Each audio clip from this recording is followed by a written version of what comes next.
Joining us now is game designer Bill Budge, who works with Electronic Arts, and the president of Electronic Arts, Hawkins. Bill, there's quite an array of games out here on the table. And what is it that makes a game successful, or what kind of factors go into the design of a game?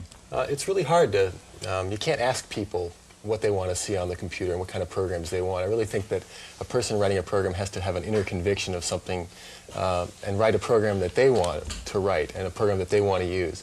When I started writing this program, it was something I really wanted to do. I wanted to see it work. And Where'd you get the idea for I always liked building things, and it was a funny indirect kind of process. I got tired of writing video games. I was really sick of playing them by this time. And I thought, well, it's fun to make video games. I still kind of like to write them, and I bet other people would really like to write them.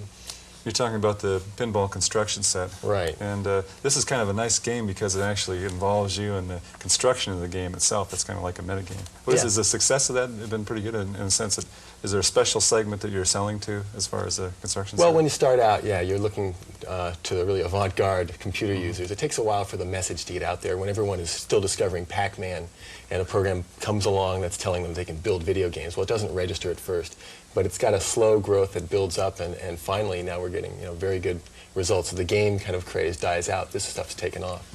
Trip, on the business side, what do you look for a successful software game? Well, I think Pinball Construction Set has a lot of the things that you look for, and that's why it's now one of the top 10 sellers in the country according to Billboard magazine.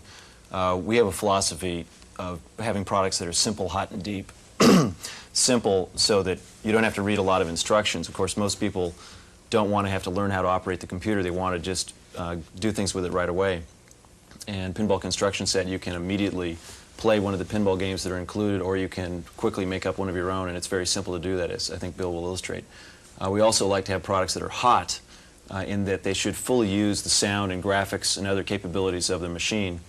And we also look for programs that are deep. In the case of Pinball Construction Set, you can make your own pinball games, so it has a lot of creative possibilities and allows people to control what they're going to make and interact with it and change it. And that's one of the things that extends the life of the product and causes people to come back to it again and again. Bill, it's kind of fun to take a look at this. I'm dying. I'm dying to say. Go ahead, Bill. Okay, well, this is a very simple sort of real-world idea. It's a construction set. You have something that you're building on this side of the screen and a set of parts over here. And I have a hand here that I control with the joystick, and I use that to move things around, say, on the board, the game I'm building. I can modify this game. And I can get parts out of the box, and I can just add them over. So they're kind of bumpers you're putting into your game? I'm just putting bumpers, yeah. This is a favorite of really young kids. They like to just grab a whole bunch of bumpers, fill the board up with them, and put a ball on there. A pinball aficionado would gasp, but little kids don't really build pinball machines. They just sort of build things with this. And I can get a ball and put that over here. Then if I want to try out the game, I can just push this menu selection right here, and the game starts to play. Now, you can see I've got two balls, one up there. I can launch this one, and I can go out and play the game a little bit, and the balls drop down at the bottom eventually. But before I let that happen, I'll just go back to the parts box and start editing again, get rid of some of these. Bill, this was kind of a new level, I suppose, of computer game where you really can design the game yourself. What, if you can tell us, what are you working on now? What would be the next step in computer games?